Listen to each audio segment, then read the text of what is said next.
content. Oh, Nancy just joined us. Hi, Nancy. Welcome. Let me get the attendance right real quick.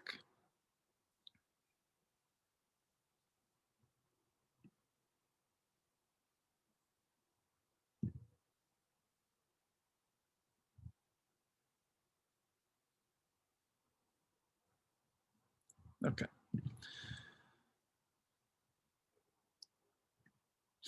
All right, so we are going to dig into the no self view via Hume, David Hume, and this is the first of 2 sessions, so 2 class sessions and 2 readings that we'll take up in connection to David Hume. And we're really, in those contexts, reading selections from 2 different works.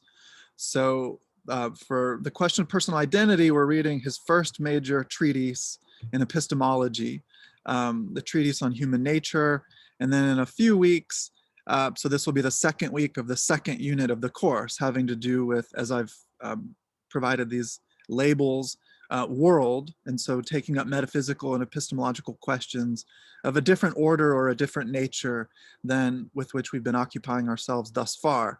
And that's the inquiry concerning, or inquiry and human understanding. Okay. And that will be a discussion of cause and effect, causality. And we get a little bit of a taste in anticipation of that discussion in this reading too. And so we can connect that to the problem of selfhood. But before we jump into Hume, which another thing to say up front, and this is relevant for next week's conversation as well, next week's reading and material. So for weeks 4 and 5, really discussing Hume, Buddhism, and Hegel's relational theory of the self. We're looking at, and you can understand it in this way, it might be helpful, 2 alternative approaches or critical approaches to Descartes' metaphysics of the self. So both Hume, as we'll see today, and Hegel, through the work of John Russin next week, we'll see that they present a particular challenge to the Cartesian conception of the self, grounded, as we now know, in a particular conceptual notion of what it means to have a soul, or what a soul is in general. Okay, and so I want to take us back to the Descartes discussion. So I'll return us to our slides here. And I'll spend just a moment with this first slide again.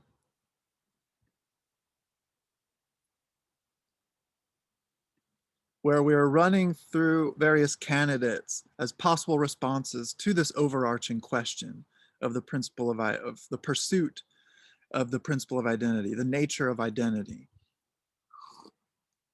So this is just in the interest of taking a pause by way of summary and taking stock of what we've addressed so far and what we've tried to unpack and clarify so far. So we will be talking about the ship of Theseus thought experiment today as one possible problem for the body conception of selfhood.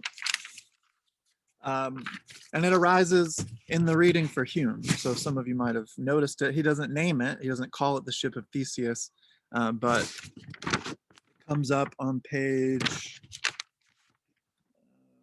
where is it? 135. So just to point you in that direction, and we'll take that question up shortly.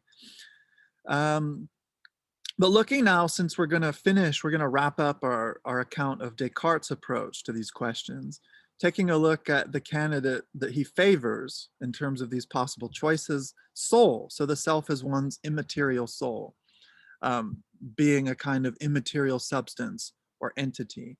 We've already spent quite a bit of time examining the epistemological problems for this approach, given that what cannot be observed to be the same, just to use the powerful phrase from the character Gretchen Weyrob from John Perry's dialogue from a couple weeks ago. What is it that makes me now identical to me last night or me yesterday if that's supposed to be this immaterial soul, and by definition, the soul is nothing that can be observed, then how can I observe the presence or manifestation of myself as soul as identical to what arose, say, last night or any other moment of my lived experience? So that's the epistemological problem with the theory of soul. And then there's a metaphysical problem. And so this is, in many respects, a much more disturbing issue, a much deeper issue, because it has to do not just with what we can know, what we can understand, what we can render intelligible or make sense of. This has to do with what exists, or the very nature of reality in connection to these particular problems and questions. Okay, so any questions about of these points here?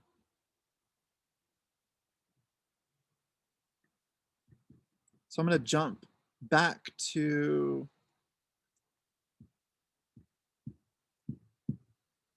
this argument. And this is the argument, a kind of distillation, really, of the argument that emerges from the second meditation. And this is what we ended class with last time. And I asked you to take just a little bit of your time over the weekend, or perhaps late last week, to consider this argument critically, to determine if there are any issues with it. And so again, this is a sort of simplified representation of the argumentative moves that Descartes follows through the second meditation, and in reaction to the difficulties opened up through the course of the first meditation. So propositions or sentences 1 through 3 make up the premises of the argument. And again, just to reiterate the nature of argument within logic and philosophy, an argument is a series of sentences. So this is a kind of definition, right? An argument is a series of sentences, one of which is a conclusion. And the conclusion is always the claim that you are making, the point of which you want to convince others, for example, some truth that you are expressing or articulating. So there's a series of sentences, at least one is a conclusion, so defined, and at least one, but more regularly, more usually, there are multiple premises, as we see in this particular case, at least one premise. And so the premise is supposed to serve in the role of justificatory evidence, or some kind of ground or support by means of which the conclusion is rendered compelling.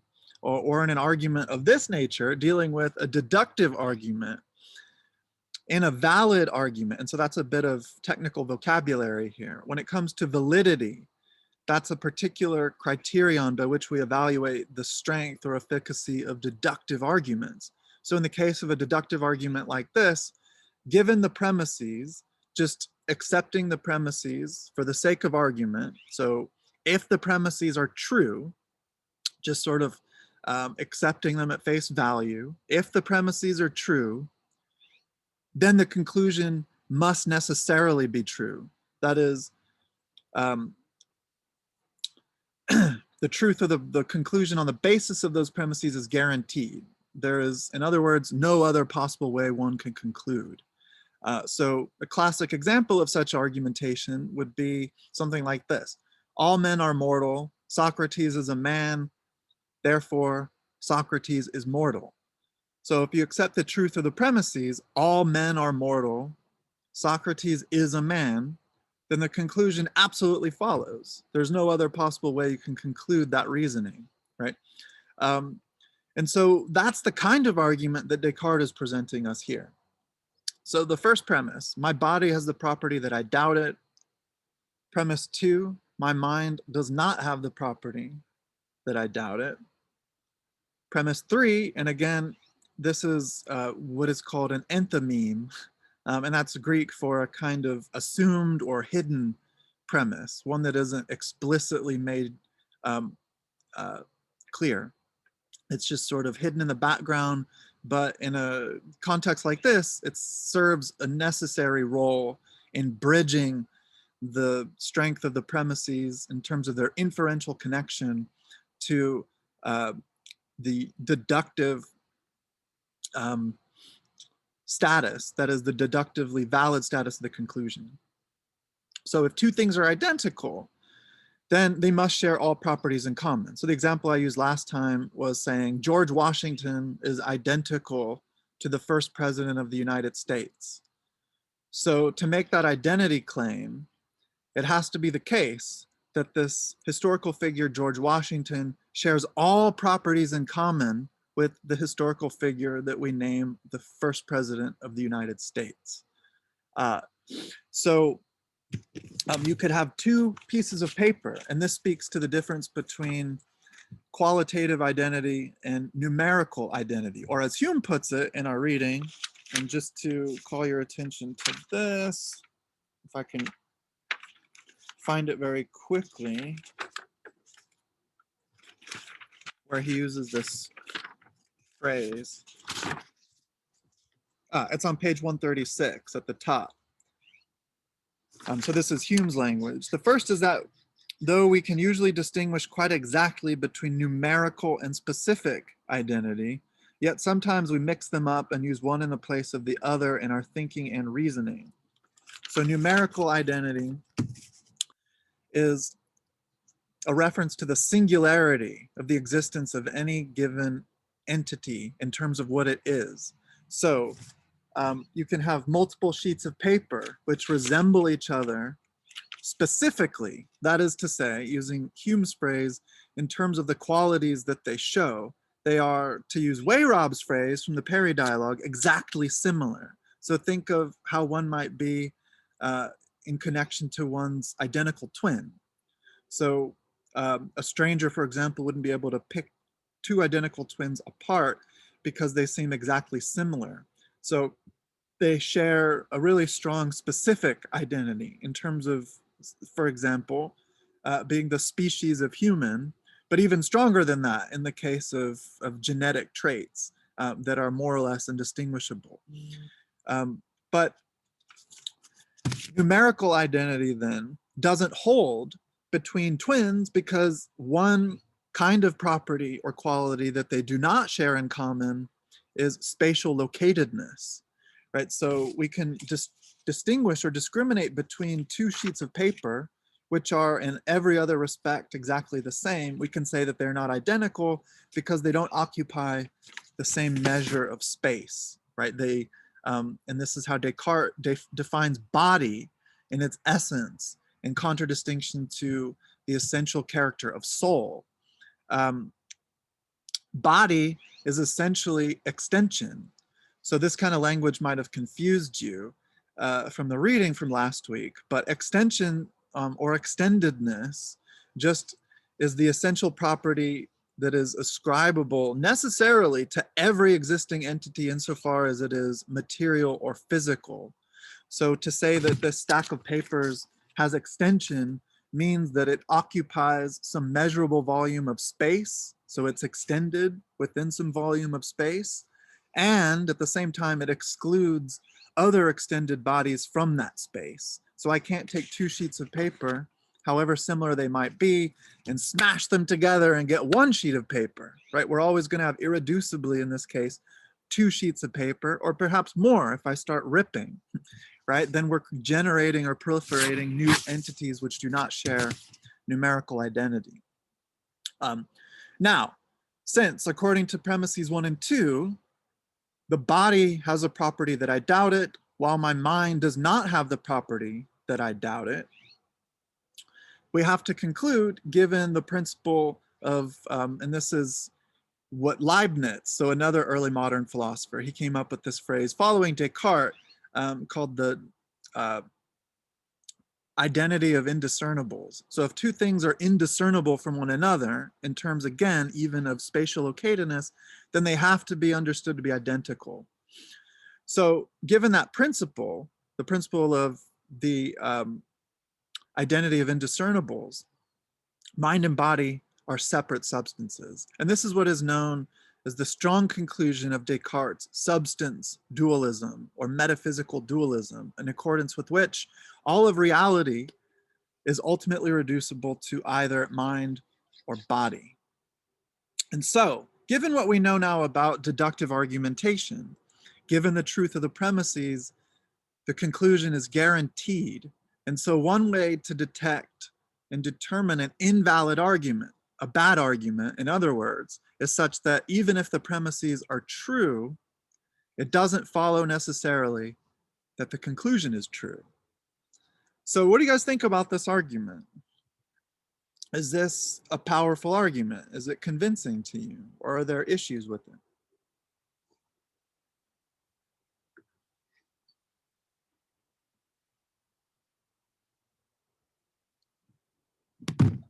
I appreciate it. I think that the argument itself is valid, but I'm not sure that the second premises is valid. Like, we've discussed last class that there is some issue with just trusting your mind because your thoughts weren't like evil demon, they could not be valid, so you can doubt your mind. So I don't know that I would. No, that's a good point. That's a good point. So here we're contesting the truth of the premise.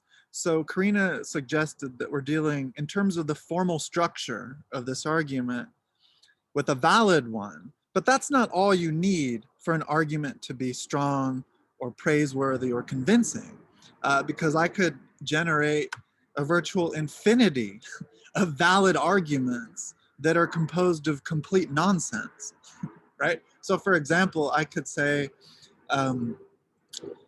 all cheese is delicious, the moon is made of cheese, therefore the moon is delicious. That's a valid argument. Given the truth of the two premises, the conclusion necessarily follows, right? That doesn't mean it's a good argument, because we might say, well, I think we would say, the moon is not made of cheese, that's false. And it's highly questionable whether all cheese is delicious, right?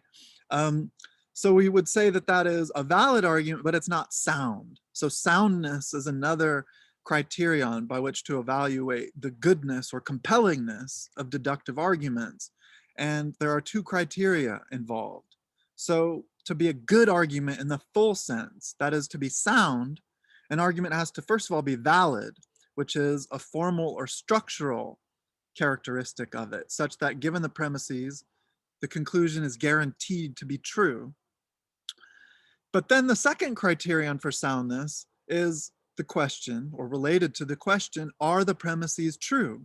So if you can show that at least one premise is false, that might be sufficient to demonstrate that you're dealing with an unsound argument, however valid its formal pattern might be, right? So those are two strategies, two tactics available for us when we are criticizing or trying to provide a kind of counter argument in the face of certain arguments, especially when we're dealing here with deductive arguments. Now we'll talk about other kinds of argumentation, which are explored through different kinds of logic a little bit later on when we return to Hume, for example. So we'll talk about inductive logic or inductive argumentation versus deductive argumentation. So, but Karina was saying that in terms of questioning the truth of premise 2, we've already said that certain thoughts that we have, because they could have been illusory or entire fictions perpetrated on our consciousness by some malevolent, that is, deceptive force. So the evil demon hypothesis. Yet, remember, through all of that, and this is what is salvaged at the very beginning of the second meditation, in spite of the corrosive, seemingly hopeless conclusions at which we arrived at the end of the first, is that however suspicious we might be of the determinate content of our thinking, it is undeniable that we exist as thinking. And if we exist as thinking, then what we exist as principally, most essentially, in terms of what we are, is mind. So then what Descartes has in mind when presenting the second premise here is not that we shouldn't doubt the determinate experienceable content of this or that act of thought, or this or that sensory engagement with the world, because all of that is open to skepticism, as we've seen. But what we cannot doubt is that we are, importantly, a mind. So that's stronger than saying that we have a mind, which would be some addition or extension of something more foundational or essential. Rather, Descartes' position, his conclusion, is that we are a mind, and what we happen to have or occupy in some mysterious way is a body, right? And that's why we can doubt that the body exists, because there's something essentially, if this argument is strong, if it's compelling, differentiable from the body, namely the mind, as the necessary causal origin of all thinking. Yet, if you go back to comparing those sentences, right? Sentence 1, I doubt that my body exists, versus sentence 2, I doubt that I exist.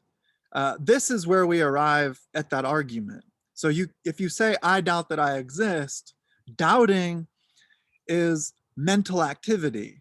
And as mental activity, as a kind of thought, in other words, it points to or presupposes in a necessary way a mind, the existence of a mind. And so to the extent that you doubt the existence of that mind, given that you are doubting it by thinking, and you can only think if there's a mind, you are at that very same moment affirming the existence of mind. Oops. So that's how he's able to establish the truth of the second premise. But so does that make sense, Karina? Yeah. So this is a kind of phenomenological observation, and phenomenology is really from the Greek, the study of appearances. And so a phenomenologist, and Hegel in the 19th century inaugurated a kind of phenomenology, but as a philosophical school of thought or movement, it was only established in the 20th century. But a phenomenologist would ask about how things appear to us. So phenomenon is a fairly familiar word for us, but the essential definition of it from Greek etymology is simply what appears, appearances. So everything that we seem to be experiencing in terms of how objects out there in the world appear to us could be false. But what isn't false, and this is Descartes' insight, is the fact that we are undergoing these experiences. Right? So, for example,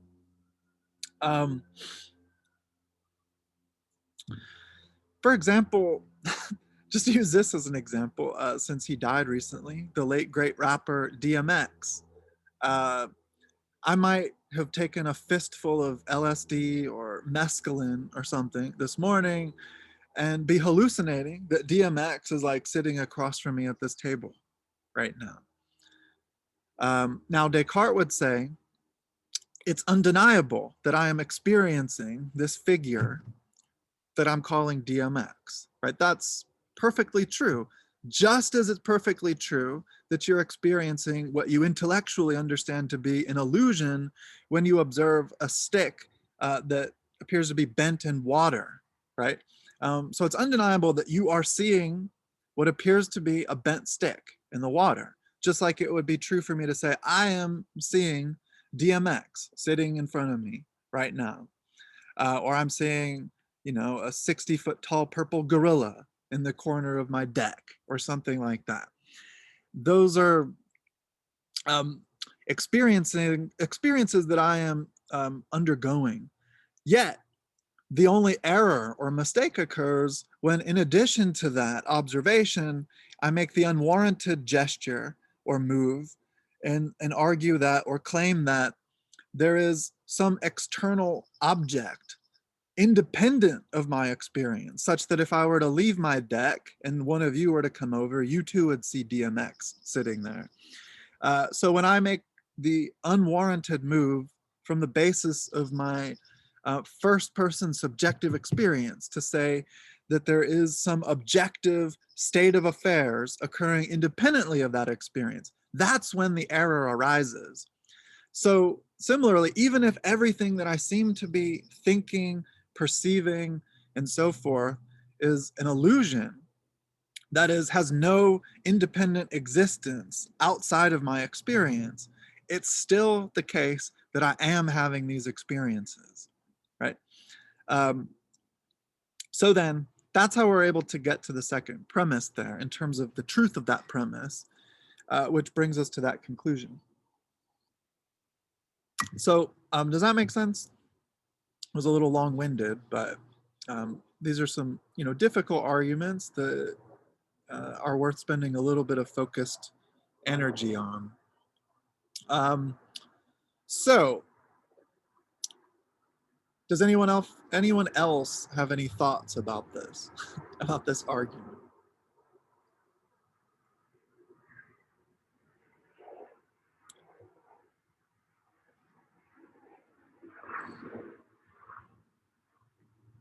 Now I will, because this is subtle, I'll give it away a little bit here. But Descartes himself was brought to agree. He was brought to see through some correspondence of other intellectuals in Europe at the time, which he openly solicited and engaged in. He was brought to see that, in fact, there is a grave error in this argumentation. In fact, if you examine it very closely, it turns out to be invalid. So it's unsound, not simply because one or more of the premises is false or questionable. It's unsound because it's ultimately invalid. And why is it invalid? So remember, what establishes validity is, given the truth, just for the sake of premises, or just for the sake of argument, given the truth of the premises, the conclusion must follow. That is a structural or formal feature of deductive argumentation. And because we're dealing with a formal feature, the content of each premise, which is supposed to support a deductively valid conclusion, can be translated into a purely symbolic formal language, right? And if that's the case, then we should be able to replace, so to render this into a formal symbolic structure, each premise with respect to their relation to each other, and importantly, the conclusion. And then we should be able to plug in any content we want, because if it's a valid form or structure, then anything that we happen to be talking about in terms of specific content will similarly be valid in terms of its conclusion. So look what happens, though, if we do that, if we replace the language. So look at this argument.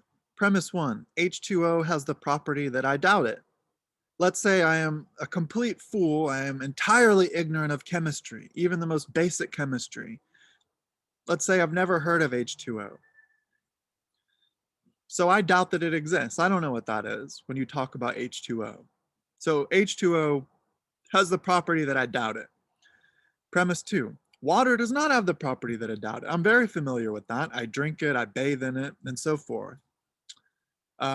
Yet, going to premise 3, the principle of the identity of indiscernibles. If two things are identical, they must share all properties in common, including the properties that we are presenting or discussing in the first two premises. Therefore, just as we did last time with the previous argument, the one at issue in the second meditation, we can conclude that H2O and water are not separate substances.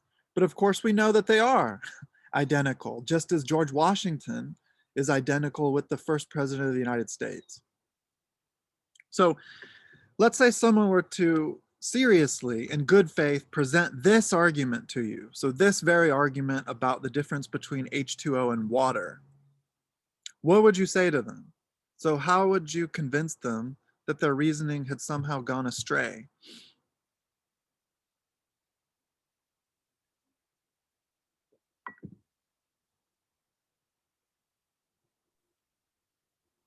Tell them that they're the same thing scientifically?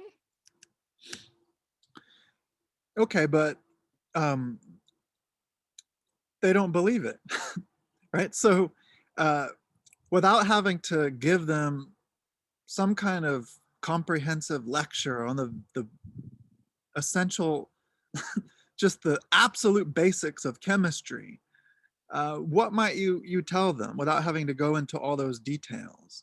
Right, so where are they going wrong here?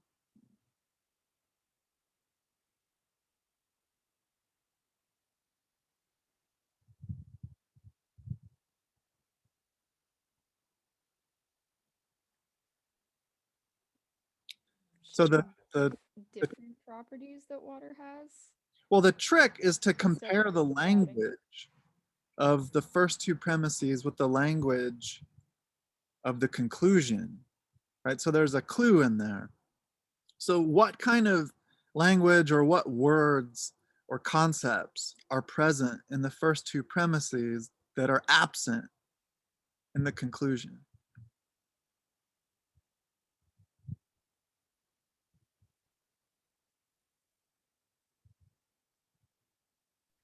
Well, it would be properties, wouldn't it? So property is one,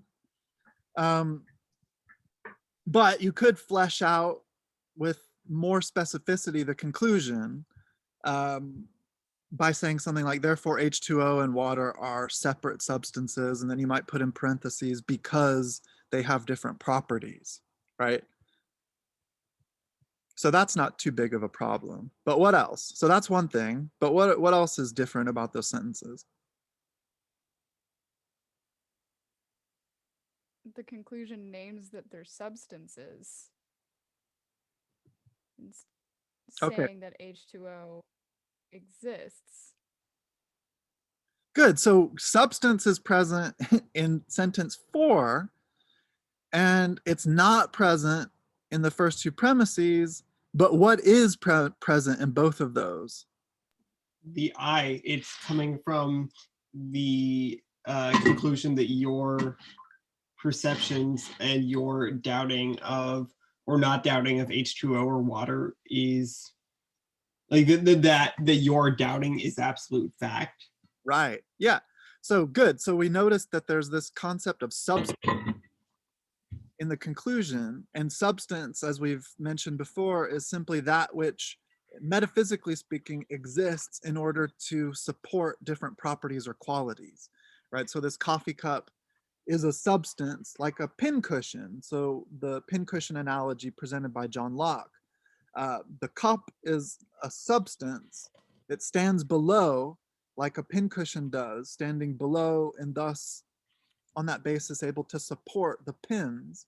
The pins, by analogy here, would be properties. So the color white having a certain tactile smoothness, solidity, a kind of weight, and so forth. As the auditory property, if I knock on it because it's made of ceramic, and so forth. So when I talk about the coffee cup as a substance, I am whether I'm explicit of this or explicitly aware of this or not in my consciousness, I'm talking about something that exists independently of my relation to it. Yet in the first two premises, there's this language of I, right? There's this language of I, and there's this language of doubt, which is a function of the subject. That is a function of the I.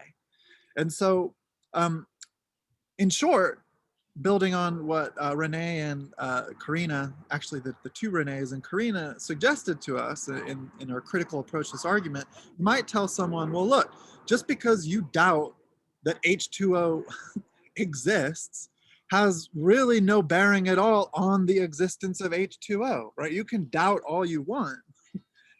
Your ignorance doesn't actually serve to transform or stronger than that, to eliminate the being of any particular entity, right? So if I have never traveled, say, to the southern hemisphere, I might doubt that black swans exist. That doesn't mean that they suddenly disappear, that they pop out of reality, right?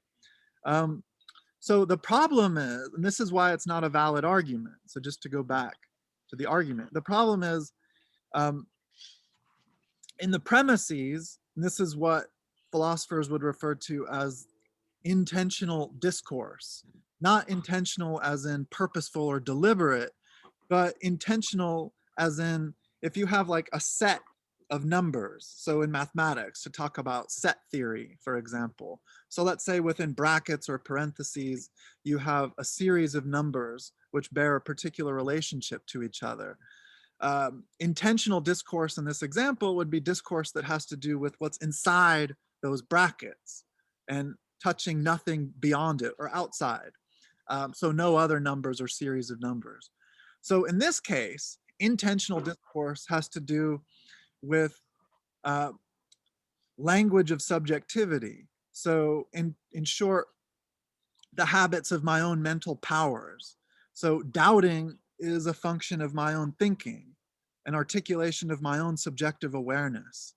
And so the property there has to do with the doubt, that is to say, intentional, inside the bracket, so to speak, of my mind, of my consciousness.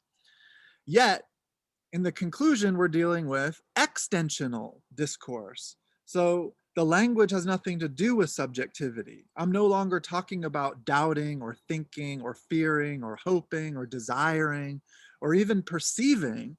Instead, I'm talking about mind and body as substantial, that is, as existing independently of my thinking. So this is then, upon closer scrutiny, rendered invalid as an argument because every valid argument has to be formed or structured in such a way that there is a clear inferential relationship between the premises and the conclusion. So to go back to the former example of Socrates, all men are mortal, Socrates is a man. So those are the first two premises. Even if I didn't fill you in on the conclusion, even if I didn't explicitly lay out, therefore Socrates is mortal, you would come to that conclusion yourself. So that's a hallmark of deduction. So what does that mean? That means that all of the information supplied in the conclusion is already present in the premises, such that no new information in a valid argument, no new information can be smuggled into the conclusion that isn't already given in the premises. So the problem with this argument is the premises only warrant a kind of subjective or intentional way of thinking that is within one's subjective consciousness, whereas the conclusion doesn't deal with subjectivity at all, right? So there is no determinate inferential relationship then, no legitimate, I should say, inferential relationship between premises and conclusion. So it would be like arguing all men are mortal, Socrates is a man, therefore Socrates is a man and he's ugly. It might be true that he's ugly. In fact, he is famously ugly, so that is true, but it's not warranted. That property of Socrates is not warranted on the basis of the premises, which simply mention that all men are mortal and that Socrates happens to be an example of a man, right? So does that make sense? Why this is rendered invalid? So in other words, doubt is not a property of mind or body necessarily in themselves, right? Doubt becomes simply a subjective property that characterizes a possible experience that one could have. But it's not necessarily the case that what one finds in the course of a given experience tells you anything emphatically, conclusively true about the nature of reality, right? Because there is a kind of gap, so to speak, between our consciousness and the very contours of the world of which we would be conscious. Okay, so does this make sense why this is an invalid argument? Yes. Questions about it? And again, Descartes agreed that there were problems with this argument. And so we didn't read Meditation 6, but Meditation 6 and Meditation 2 are pointed towards the same sort of effort in terms of arriving at a conclusion. And so it's the conclusion of metaphysical dualism, whereas Meditations 3 and 5 give us different arguments towards the conclusion of God's necessary existence, which we're not talking about here. But the argument that he gives in Meditation 6 is much stronger. It's not prey to the same weakness that we find in the second meditation. So like last time, I'm giving you a distilled version or an encapsulation of the deductive moves that he makes in the concluding meditation of this work. So here's the argument. Premise 1, every material body is spatially extended. So remember what I mentioned earlier today about the quality of extension. Now, as we'll see for Descartes, that quality is not simply a quality like others. It's actually the essential attribute, which means that however different all physical objects or beings are, insofar as they are physical or material objects, they all share in common the fact of being spatially extended. Although, of course, the modes of that extension, the way in which objects are spatially extended, varies from being to being. So this coffee cup obviously appears different from my experience in many different properties than does the stack of paper. Yet, what they share in common, insofar as they're both physical objects, is that they are extended. And to be extended simply means that you occupy some measure of space and exclude other bodies from that same space. So again, going all the way back to the Perry dialogue, here's what we mean by numerical identity. So every material body is spatially extended. Every spatially extended thing is divisible. So what does that mean?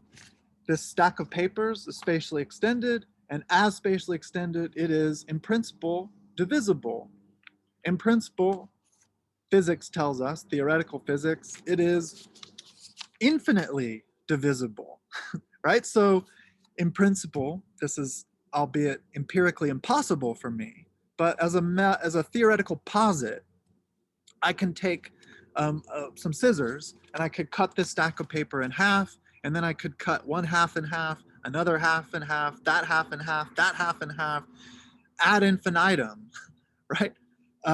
So what qualifies as an essential characteristic of all spatially extended entities is the fact that they are, by the lights of theoretical physics even, in principle, infinitely divisible. Right? Yet, mind is not divisible.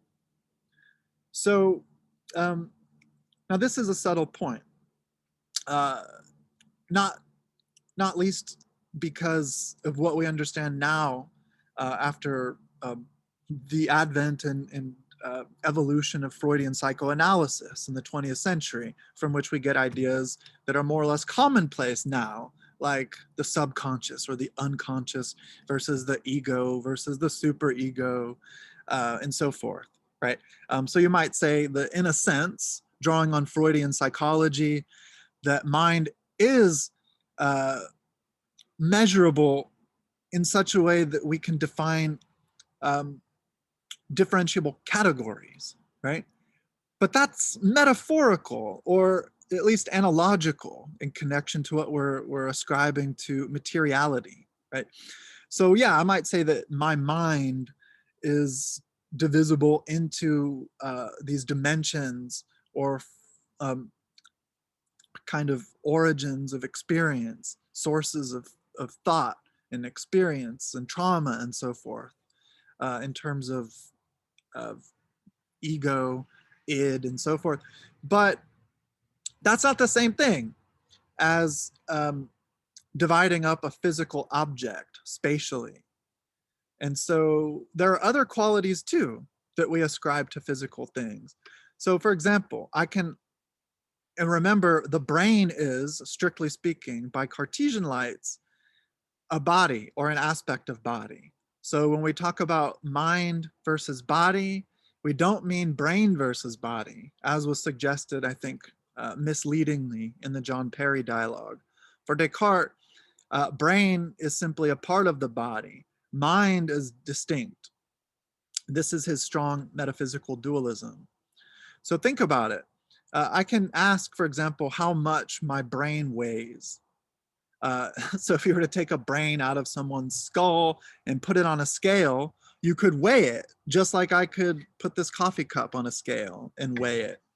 But it doesn't make sense. This is what a 20th century philosopher, Gilbert Ryle, would call a category mistake. It doesn't make sense to ask how much my mind weighs, right? It doesn't make sense to talk about a thought being a color. So if I asked you, oh, what color is your thought about the existence of God? Right? I'm not asking what the color of your mental image of God is. I'm asking what color the thought about that is. It makes no sense. It seems unthinkable, inconceivable, a kind of contradiction, right? So the very qualities by which we measure and render intelligible or understand physical things are not in the same way ascribable to mental events or things like thoughts. So if that's true, again, using the principle of the identity of indiscernibles, we can conclude that mind and body are separate substances. Right. Okay. So what do you guys think about this argument?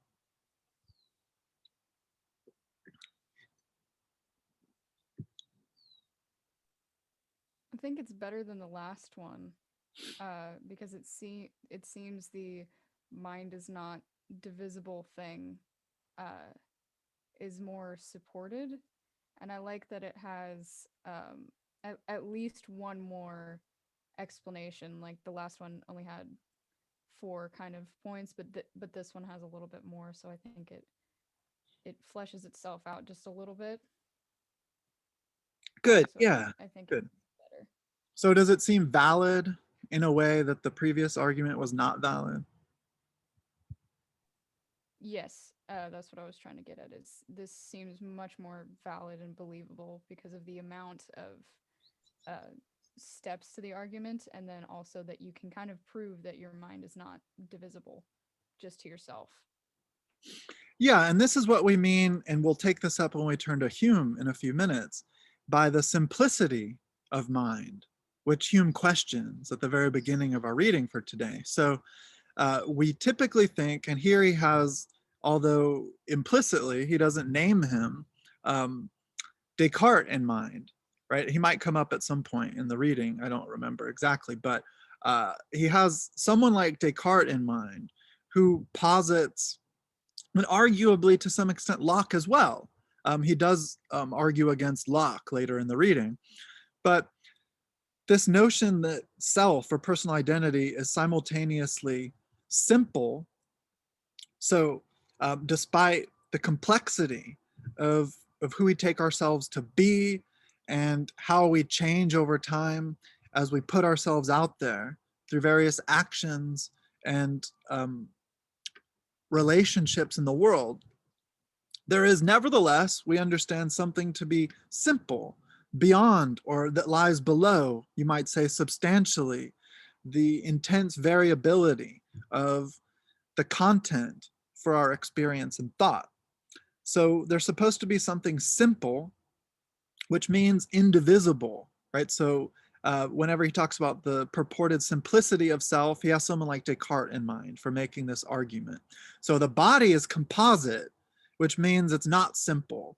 So my body is made up of parts. And of course, we know through gruesome procedures, we can remove those parts, right? So you can undergo amputations and so forth, or through various physical trauma or accidents, you can lose body parts, big or small. But the mind then, as simple, as indivisible, is supposed to be simple. And so that's another way to get at the difference between mind and body, which are properties, again, not problematically as leveraged from the course of one's intentional discourse or thinking about one's subjective awareness. Here we're talking about phenomena or objects that appear out there in the world independently of any particular consciousness of them. And so the validity of the conclusion is preserved. So it is a valid argument. It doesn't, as I mentioned, fall prey to the difficulties of the last argument. But what's the other tactic or strategy available to us? So if we accept formally, structurally, the validity of an argument, how can we still criticize it? What's the other option?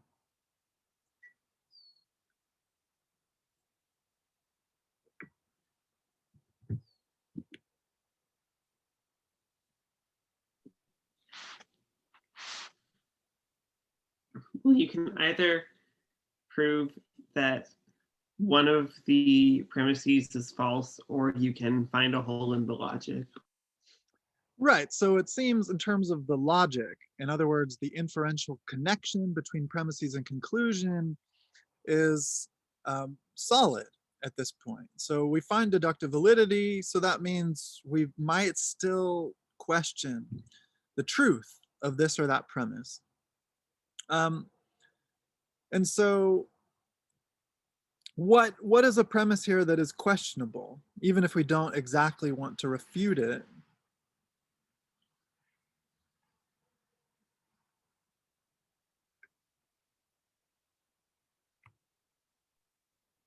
You could try and come up with a way that mind could be divisible. Yeah, and that's contest what that one, because I don't think the other two can really be contested. Right. Yeah, exactly. You're correct to point that out. So the first two, by the lights of physics, for example, seem strongly defensible. Um, so it's really the third that we might question, and some have attempted to do so from the point of view of Freudian psychoanalysis. So because of traumatic experiences in one's life, you might take on a kind of schism in your cognition, right? So various forms of psychosis can evolve out of this. But again, Descartes might return and say in response, well, you're equivocating here, because that kind of schism or split or difference is not, strictly speaking, analogical or really legitimately comparable to differences in spatially extended beings, right? So again, this is a really strong argument, but there's still a problem with it. And interestingly, the problem doesn't exactly have to do with either the formal structure, so validity, or the truth of the premises. It has to do with a difficult consequence or implication of the conclusion. So if we accept this argument as sound, meaning it's both valid structurally and all the premises are true, what kind of problem arises from this? So this is what I've mentioned a few times already in terms of the metaphysical problem that comes up in response to the soul view of selfhood or personal identity. And it's what's known in the literature as the mind-body problem. So does anyone have a sense of what that is, or how this argument opens up to this mind-body problem? Or what does that mean?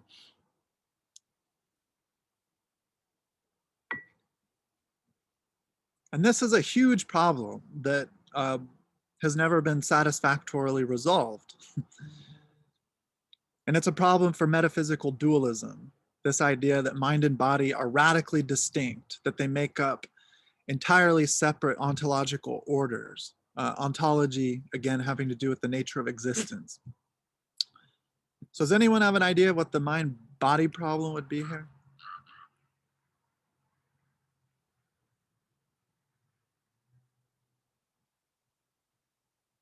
So to use more simple, ordinary language, this is a problem for anyone who thinks, following Descartes, whether you were previously aware of Descartes or not, this is a problem for anyone who thinks that they are a composite of body and soul, and that body and soul are importantly different. So what's the problem?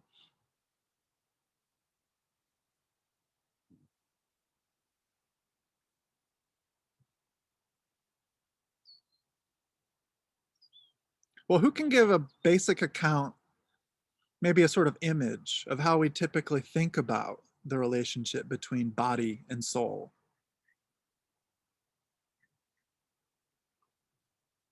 So where is the soul supposed to be? The soul's supposed to be inside of the body rather than like a part of it, but I guess that would make it a part of your body at the exact same time, because other things that are considered parts of your body are also inside you, like your heart and your lungs and stuff. Yeah. But we see the soul as something completely separate. Right. So we can easily say, without any difficulty, without contradiction, that my lungs, my spleen, my liver, my heart, and so forth are in my body. And there's no conceptual difficulty there because my body, which is supposed to be housing these internal organs, is of essentially the same metaphysical order as those organs. That is to say, they're all physical entities, which as physical entities have spatial extension, which as spatially extended entities can be divided, right? So there's no problem. But if I want to say that my soul is in my body, how is that a problem? So can anyone give expression to that issue in your own words?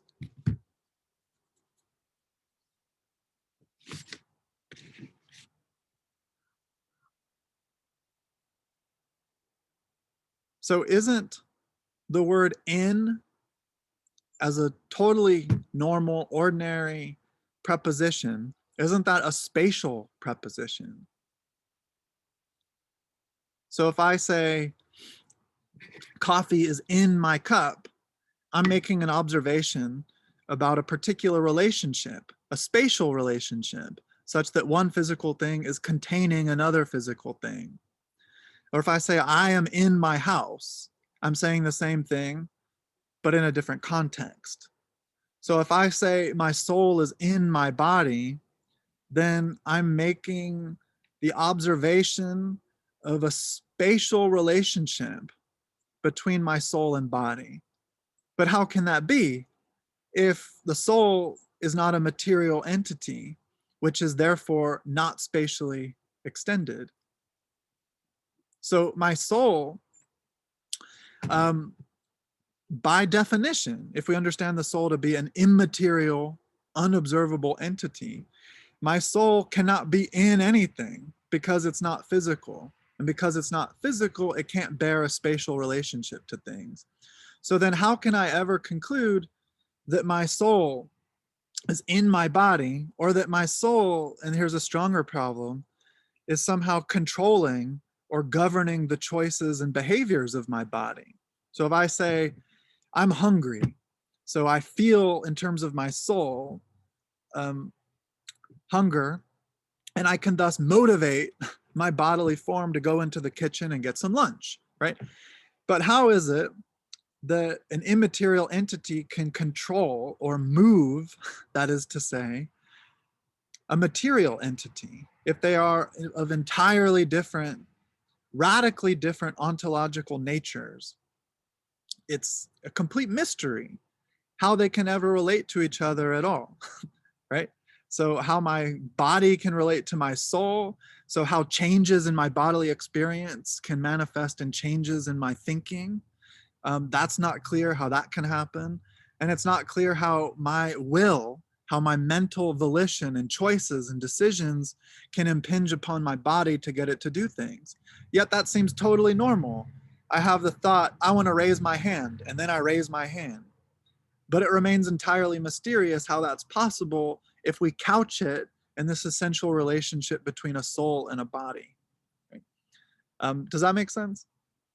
So this is the mind-body problem.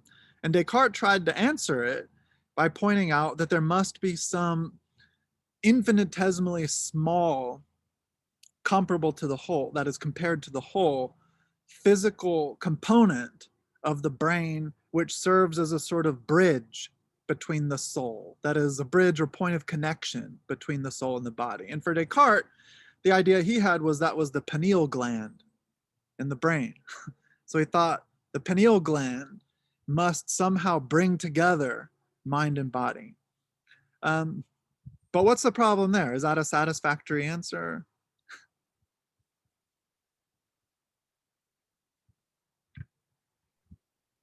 My question about that would be how do you know that the pineal gland has communication with the soul or the immaterial? Like how can you test that? Yeah, think so it's there's kinda- an epistemological problem that you're pointing out. But in principle, however, you could carry out some program of research, right? So you could say, I hypothesize that the pineal gland is what is performing this function, and I can investigate it. So it still might be true, but it remains open as to how we can ever strongly arrive at that conclusion. But there is still the metaphysical problem that's even stronger, because however tiny the physical thing might be, it's still a physical thing, right? So he's really just pushing the problem back one step. So it doesn't really matter that the pineal gland is smaller than the brain, because it's still a physical entity, which, as all physical entities, is spatially extended and occupies some measure of space and excludes other bodies from it. And it remains an open question still how that can ever relate to something which is entirely aspatial, that is non-spatial, non-material. Okay, so any questions about this argument? And this is going to be to some extent in the background of Hume's thinking, where he comes up against the substance view of personal identity and selfhood. Okay, well, let's take just a quick break. We've gone much longer than I wanted to on Descartes. But let's take a quick break and then we'll jump into Hume. Now, the language is perhaps a little complex with Hume, but the argument is really simple if you just break it down into its essential components. And so that's what we'll do today. And then for Thursday, we'll build on that a little bit, and then we'll have a presentation and we'll talk about Buddhism and how the no self view there relates to Hume's arguments. So let's just take a few minutes, 5 minutes or so of a break. So I'll stop sharing this here. So let's take just a few minutes. I have 11:44, so let's meet back here at 11:49, and we'll familiarize ourselves with with Hume's argument at that point. So I'm going to pause the recording, and I'll see you guys in a few minutes. Record again. All right. So how's everyone feeling? Not too confused, I hope. These arguments making sense. All right. So I'm going to share the screen, and I'm going to jump over a couple slides because I have the Buddhism material first.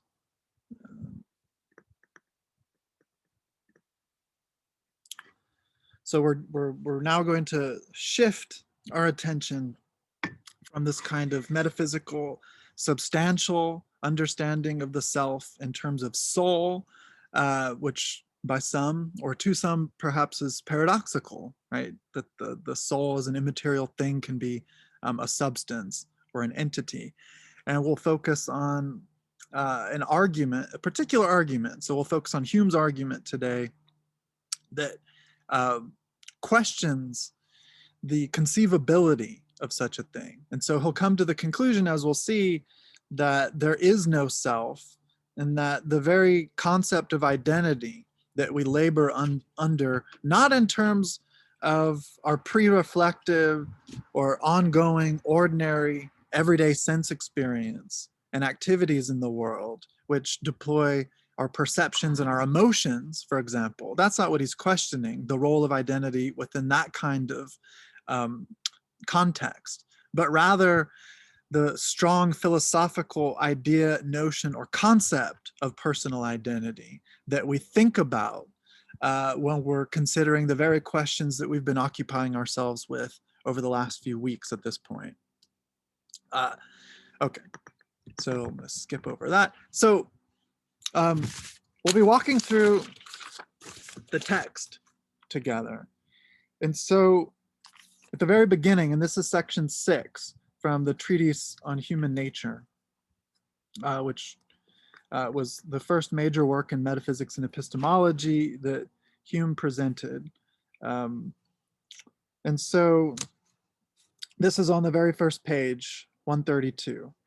So he says, some philosophers believe this, and here he has in mind people like Descartes and arguably Locke, who comes up with, as we've seen, the consciousness or memory view of self. He says, we are every moment intimately conscious of what we call ourself. We feel its existence and its continuing to exist, and are certain, more even than any demonstration could make us, both of its perfect identity, so that's one quality here, and of its simplicity. So identity and simplicity. So I am convinced of the identity of myself, which means it's the same self as that which I experienced as myself this morning when eating a banana, last night when brushing my teeth before going to bed, 2 years ago when riding my bicycle somewhere, right? So that's where identity holds. And then simplicity, that is to say that despite all of the various changes in terms of my body, my thinking, my experience, my relationships, there is something self-same that remains untouched and irreducible. So that's what we mean by perfect identity and simplicity. And what Hume means by demonstration, so that's a kind of technical term that has to do with deductive logic. So he's basically saying that we are so convinced of our own existence and of the nature of that existence in terms of identity and simplicity that no logical demonstration could serve to convince us even more. So that's how obvious this seems to be for us. Then he says, the strongest sensations and most violent emotions, instead of distracting us from this view about ourselves, only focus it all the more intensely, making us think about how these sensations and emotions affect ourselves by bringing it pain or pleasure. To offer further evidence of the existence of oneself would make it less evident, not more, because no fact we could use as evidence is as intimately present to our consciousness as is the existence of ourself. If we doubt the latter, we can't be certain of anything.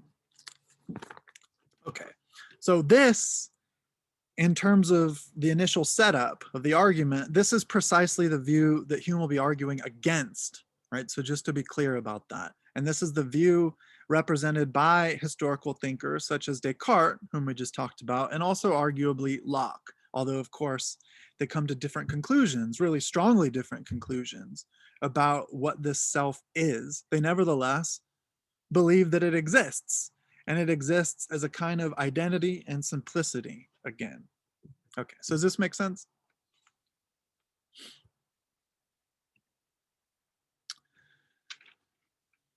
And if you need clarification or if you want to make a remark or ask a question, feel free to interrupt me and just jump in. But here is, in a nutshell, Hume's argument against identity. And what we'll be doing after addressing and making sense of the argument itself is we'll be unpacking it more carefully and gaining some clarity and definitional rigor with respect to the different concepts or ideas that are in operation here, such as impression and idea. And that's something that we'll build on when we return to Hume in a few weeks in the second unit of the course. So here's his argument. All ideas are ultimately derived from impressions. So we're going to work carefully through these vocabulary terms, so what an impression is in just a moment. But for the sake of dealing with this argument at this level, an impression is how, in a sensory way, I, as the kind of being that I am, an animal being, relate to objects and events in the so-called external world, the world of nature, let's say. So right now I'm sitting at my table, and I know I'm sitting at the table because of a series of impressions. So I have a visual impression of the computer in front of me. I have a tactile impression of the feeling of this chair supporting my weight. I'm experiencing a series of related and unrelated auditory impressions from the sound of my dog doing whatever she's doing right now on the porch, to the sounds of various birds chirping, to the sound of the cars going by. So I have all these impressions, right? And all ideas that I have, say an image that I can conjure up. So my dog has left the porch, she's gone inside, yet based on the impression that I had of seeing her on the porch, I can conjure up a mental image. And that would be a kind of idea, right? Or later on, I can remember my dog or past dogs or what I ate for breakfast or whatever else. So all ideas are ultimately derived from impressions. Premise 2. So the idea, whatever idea I have of myself as some persisting and more or less unchanging identity, the idea of a persisting self would have to be, based on premise 1, derived from impressions 2. But premise 3 says no impression is a persisting thing. Therefore, there cannot be any persisting idea of self. That's the conclusion. So in summary, because the self is thought to be a la Descartes and even perhaps Locke by a certain interpretation, because the self is thought to be a constant, persisting, stable thing, and yet all knowledge is derived from impressions, and impressions are always variable, transient, not persisting, more or less ephemeral, right? It follows that we don't really have knowledge of a self. Thus, he concludes, there is no self, or at the very least, we should remain skeptical of it. So he is, of course, open to perhaps better arguments being brought to bear on the very question at issue here. But in terms of the argument that he's capable of, he's ultimately skeptical. So we're entertaining, in other words, a skeptical conception of personal identity or selfhood. And Hume is famously skeptical of a number of things. Most importantly, as we're dealing with here, the sense of self or personal identity. He's also skeptical, as we'll see when we return to Hume next time, of the idea of cause and effect as grounded in necessary connections between cause and effect. And he's also, perhaps most disturbingly, skeptical of the external world. But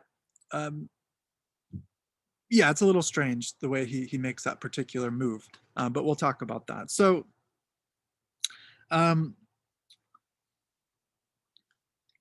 you can see his argument in a nutshell on page 132. So on the right hand column, on the right side of the page, he says, every real idea must derive from one impression, but self or person is not any one impression, but is rather that to which all our many impressions and ideas are supposed to be related. And then here's his argument. If the idea of self came from an impression, it would have to be an impression that remained invariably the same throughout our lives, because the self is supposed to exist in that way, according to figures like Descartes, as we've seen. But no impression is constant and invariable. Pain and pleasure, grief and joy, passions and sensations follow one another and never all exist at the same time. So it can't be from any of these impressions or from any other that the idea of self is derived. So there is no such idea.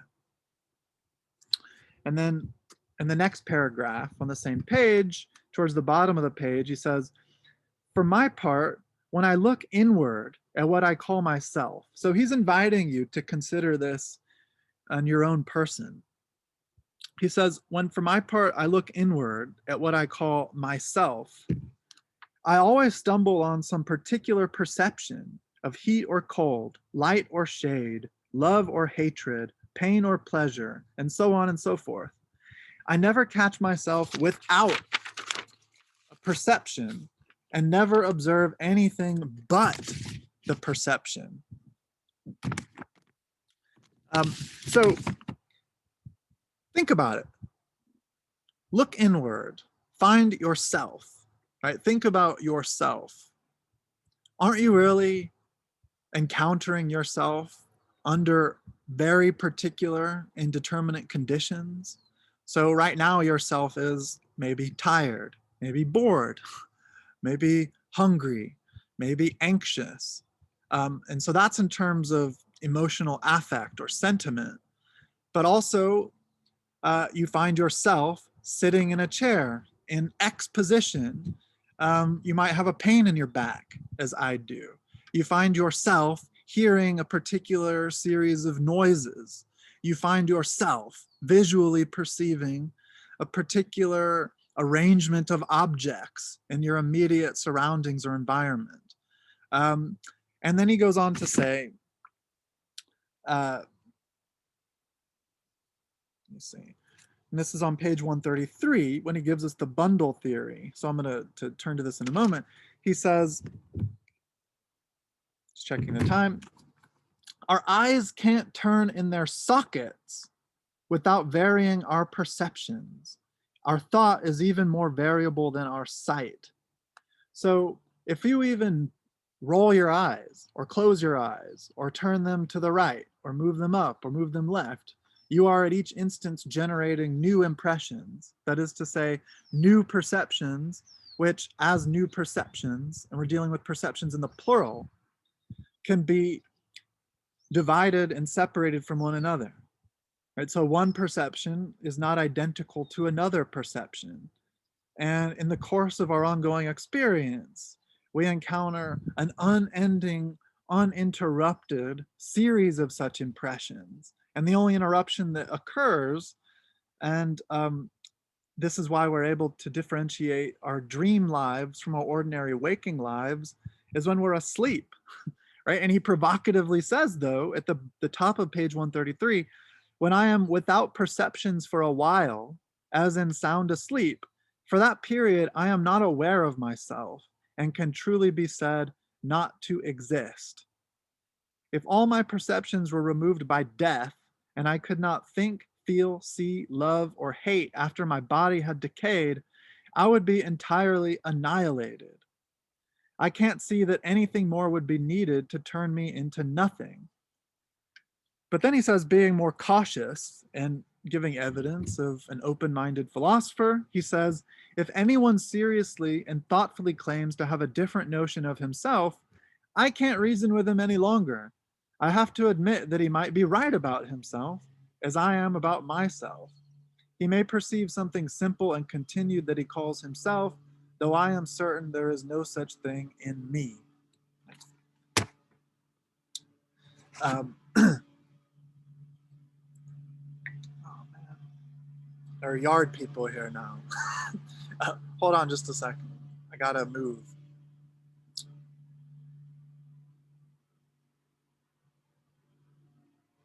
Just give me 1 second here.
All right.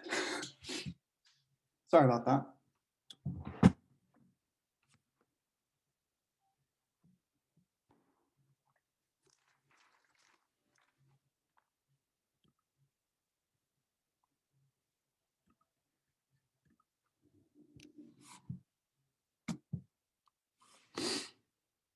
All right.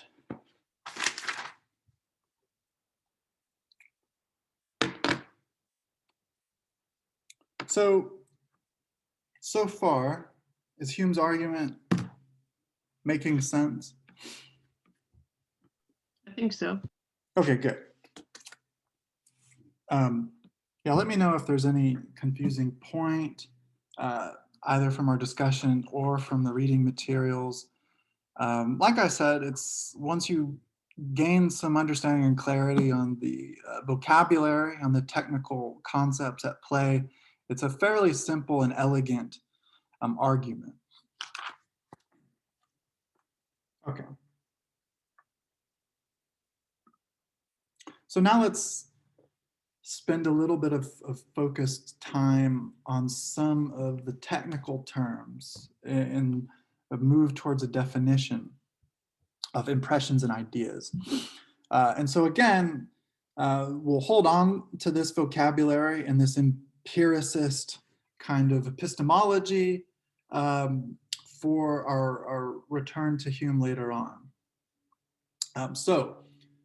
What is an impression? So first of all, can anyone explain in your own words what empiricism is? What does it mean to call Hume an empiricist? Or if you're not familiar with that noun, what about the adjective empirical? Is anyone familiar with these terms?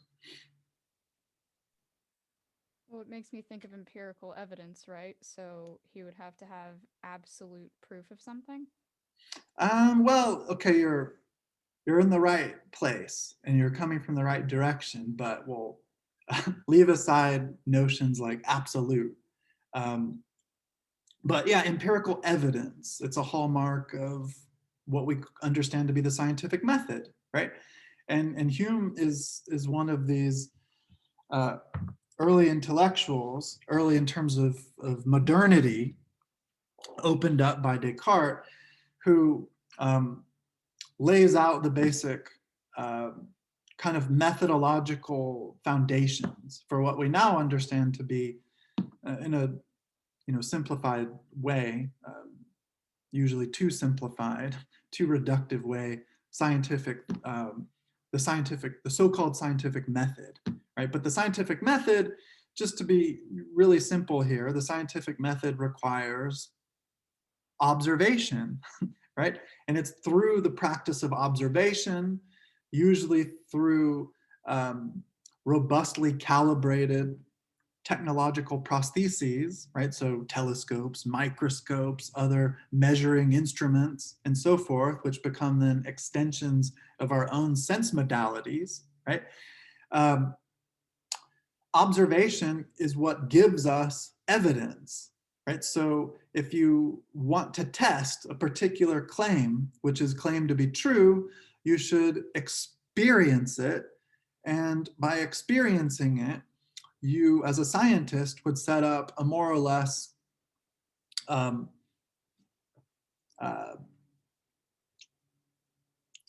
more or less coherent and communicable starting point or apparatus, such that other scientific researchers, wherever they might be, under different conditions, can try to approximate the conditions of the setup and repeat, for example, the findings of your own approach. That is to say, replicate the data, replicate, in other words, the evidence, right?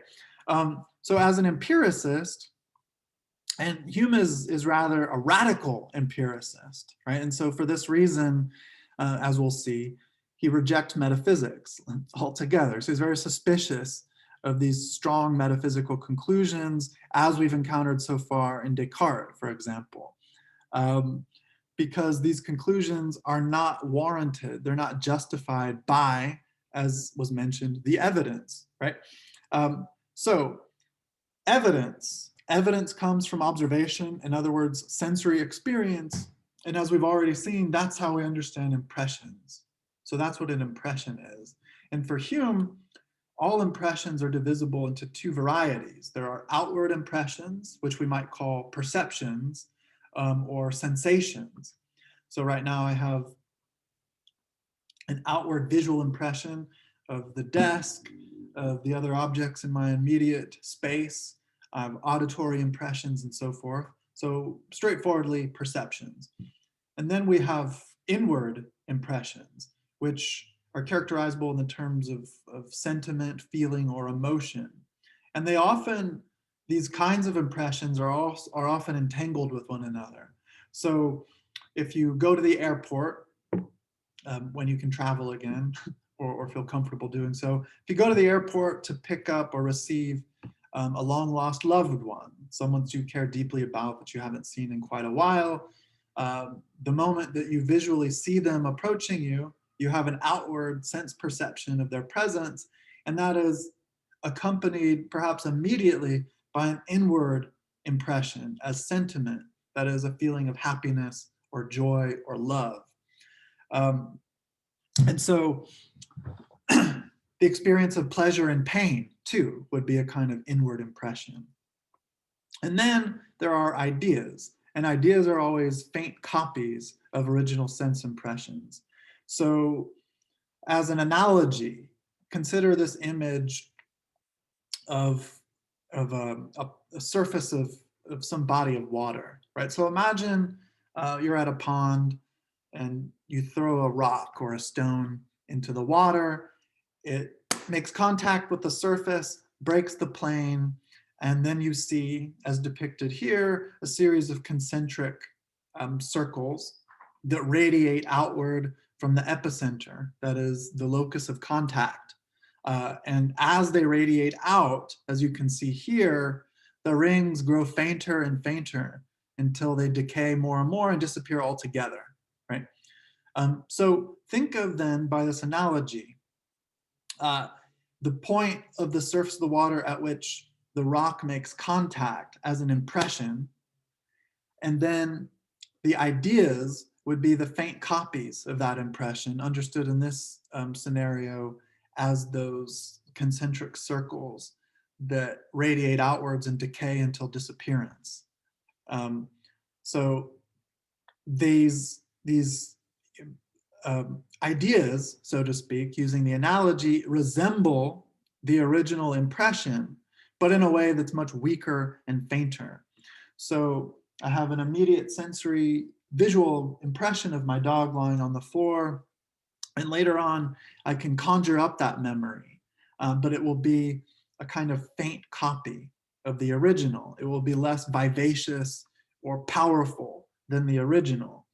And over time, if the cause, so the origin of your ideas, is not encountered periodically, so if you see someone and then after that experience no longer encounter them for say 20 or 30 years, and this is pretty ordinary in terms of the weakness of memory, then that idea, that memory, will grow fainter and fainter until perhaps you'll lose it altogether, just as you can see here by analogy to the concentric circles that appear in the surface of the water after a physical contact is made, right? So does this make sense?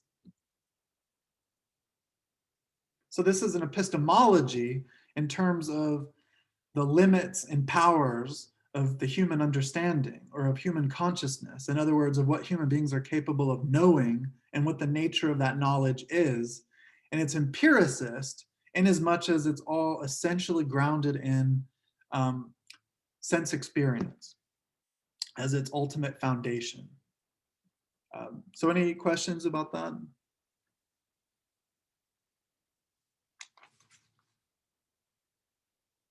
Is it pretty clear?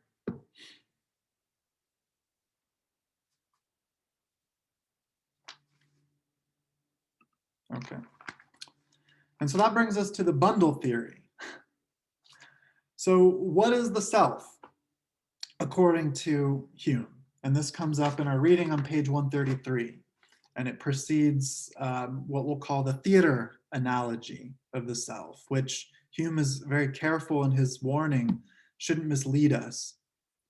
But this bundle theory of the self, so he says on page 133, setting aside metaphysicians of this kind, and he has in mind Descartes, I'm willing to affirm the rest of mankind that each of us is nothing but a bundle or collection of different perceptions that follow each other enormously quickly, and are in a perpetual flux and movement. Our eyes can't turn in their sockets without varying our perceptions, and our thought is even more variable than our sight. And all the other senses and faculties contribute to this change in our perceptions, with no one of them remaining unaltered for a moment. And this is the theater analogy. The mind is a kind of stage on which many perceptions successfully make their appearance. They pass back and forth, glide away, and mingle in an infinite variety of positions and situations. Strictly speaking, there is no simplicity in the mind at one time. That is to say, whenever I try introspectively to reflect on myself, alone, isolated, just myself, not myself experiencing warmth or coldness or a desire or a fear or a memory, simply myself, I find that there is no possibility. Every time I consider myself, it's a self conditioned or constrained under very determinate circumstances and properties. So there's no simplicity in the mind at one time and no identity through different times. So then myself as experiencing this very moment is not identical to myself as I experienced eating a banana for breakfast this morning. No matter what natural inclination we may have to imagine that simplicity and identity. So when I come to know something, and so I'll stop sharing that there, but when I come to know something, I have an idea of it. So knowledge is always knowledge of ideas, but the ideas are not possible if it weren't for some originary sense experience by way of impressions in the world. And so every idea I have corresponds to some sense impression, such as the idea imagistically or mnemonically that I have of my dog lying on the floor. If I didn't visually perceive my dog in some moment of experience, then there would be no material or content with which to conjure up that representation or idea in the form of a memory. So then the idea corresponds to the originary impression, which is a singular phenomenon in that moment of experience. Yet, when I try to consider myself, where is this self? Sure, I can visually perceive and thus get a visual impression of my hand, or even of my own face looking in a mirror, or in this case, seeing myself talking on Zoom. But is that myself? Well, no, the self is supposed to be, again, something immaterial. So where is this originary impression of which my idea is a representation? Well, there is no such impression, because again, every time I think of myself conditioned in this or that particular way. Does that make sense?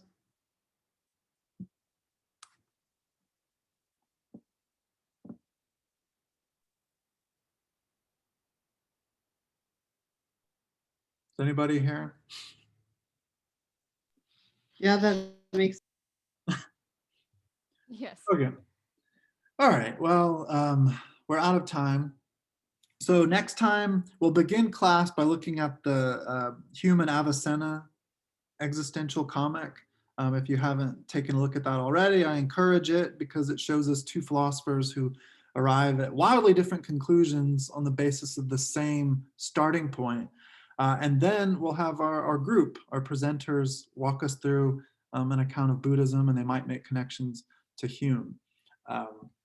Okay. All right, guys, I'll see you on Thursday. Let me know if you have any issues or any questions. Thank you. Thank you.